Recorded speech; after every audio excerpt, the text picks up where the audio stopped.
Welcome back to my channel Suparna Ghosh. তো আজকে নিয়ে চলেছি তোমাদের জন্য একটা নতুন মিনি ব্লগ। তো আজকে তোমাদের সাথে শেয়ার করব উপটান ফেসিয়াল।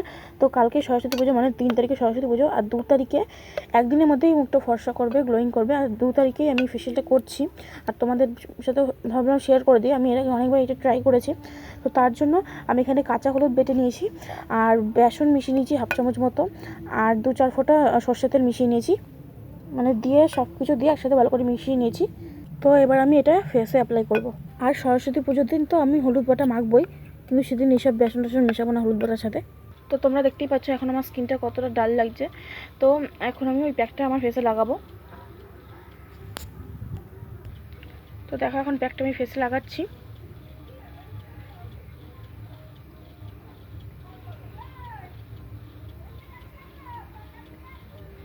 আর এটা কিন্তু আমরা একেবারে মিহি করে বাটবো না, একটু যাতে দানা দানা ভাব থাকে, তাহলে আমাদের ফেসে একটা স্ক্রাবারেরও কাজ করবে এই প্যাকটা। তো দেখো আমার পুরো ফেসটা কিন্তু লাগানো কমপ্লিট হয়ে গেছে। তো দেখো এটা আমার ফেসে কিন্তু পুরোপুরি লাগানো হয়ে গেছে। তাহলে এখন ফেসটাকে ক্লিন করে নেব, মানে এখনই ক্লিন করে নেবো বলে এখনই ক্লিন করে নেবো না, ফেসটা একটু রেখে দেবো কিছুক্ষণ, 1 থেকে 1.5 মিনিট শুকাবে। তো দেখুন শুকিয়ে যাবে, তারপর আমরা ফেসটাকে ক্লিন করে নেব। তো দেখো এখন আমার মুখটা কতটা গ্লো করছে, কতটা ফর্সা লাগছে। তো ভিডিওটা ভালো লাগলে লাইক, সাবস্ক্রাইব, শেয়ার করে দিও। তো আজকের মতো টাটা।